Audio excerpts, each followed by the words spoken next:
question says compute the number of ions present in 5.85 gram of sodium chloride. Sodium chloride के 5.85 ग्राम में कितने number of ions present हैं वो हमें यहाँ पे कैलकुलेट करना है. तो यहाँ पे हमें मास गिवन है सोडियम क्लोराइड का, यहाँ मैं मेंशन कर देती हूँ mass of sodium chloride. Sodium chloride का मास हमें यहाँ पे गिवन है, जिसका केमिकल फॉर्मूला होता है NaCl. वो गिवन है हमें यहाँ पे 5.85 ग्राम. जो घरों में हम कॉमन सॉल्ट यूज करते हैं वही हमारा ये सोडियम क्लोराइड होता है. तो यहाँ पे हम इससे नंबर ऑफ मोल्स कैलकुलेट कर सकते हैं. हमें मास गिवन है तो हम इससे नंबर ऑफ मोल्स कैलकुलेट कर सकते हैं mass divided by molar mass of that substance से, इस फॉर्मूले से.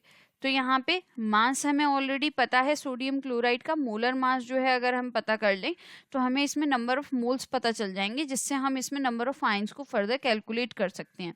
तो यहाँ पे मास हमें गिवन है 5.85 ग्राम, राइट.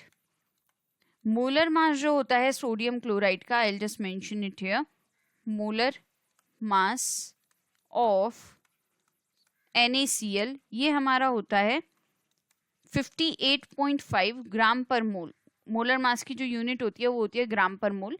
इसको आप सिंपली इस तरीके से कैलकुलेट कर सकते हो. एटॉमिक मास जो होता है सोडियम का वो हो गया यहाँ पे 23, प्लस आप कर दोगे atomic mass of chlorine that is 35.5. 23 और 35.5 को आप कैलकुलेट करोगे, सम करोगे इनका, तो ये हो जाएगा 58.5.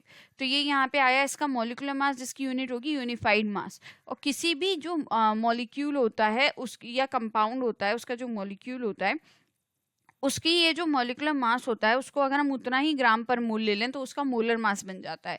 तो दैट मीन्स मोलर मास हो गया NaCl का 58.5 ग्राम पर मोल. तो यहाँ पे मैं इसको मेंशन कर देती हूँ, मोलर मास हो गया 58.5 ग्राम पर मोल. तो ये यहाँ पे ग्राम से ग्राम कैंसिल हो जाएगा आपका, और यहाँ पे मोल जो है वो ऊपर चला जाएगा. तो यहाँ मोल्स आ गए 0.1 मोल. 0.1 मोल.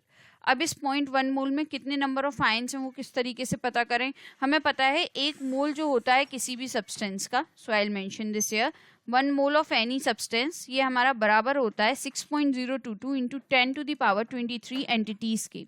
दैट मीन्स अगर आप किसी भी सब्सटेंस का एक मोल लेते हो तो उसके अंदर इतनी एंटिटीज होती हैं. अगर आप एक मोल ले रहे हो किसी एटम का तो उसके अंदर इतने एटम्स होंगे, उतने एटम्स होंगे.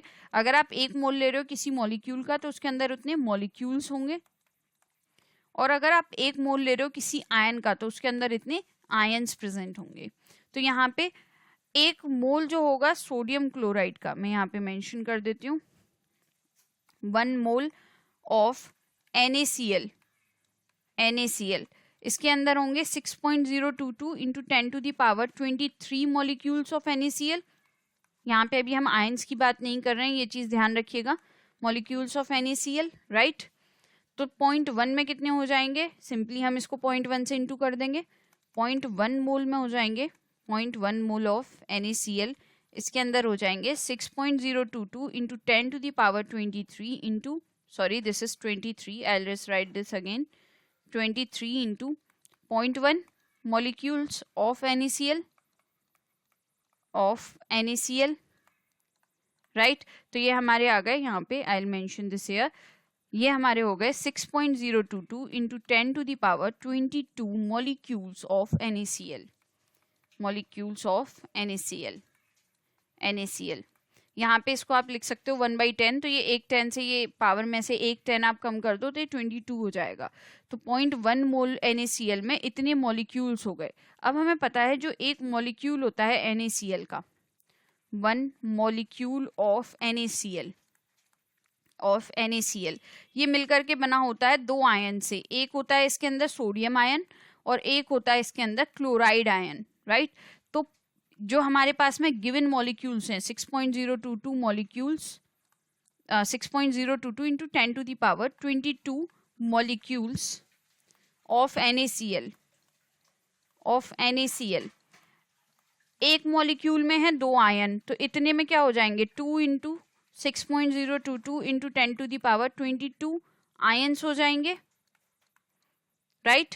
इतने आयंस हो जाएंगे. तो ये हमारे हो गए 12.044 इंटू 10⁻22 आयंस, जिसमें कि हमारे 6.022 इंटू 10⁻22 आयंस होंगे सोडियम के और 6.022 इंटू 10⁻22 आयंस होंगे क्लोराइड के। दोनों के मिलाकर के टोटल इतने हो जाएंगे। इसको आप इस तरीके से भी रिप्रेजेंट कर सकते हो 1.2044 into 10⁻23 ions.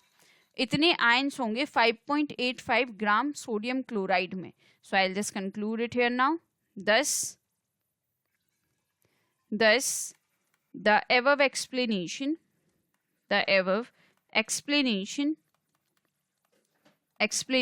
is required answer.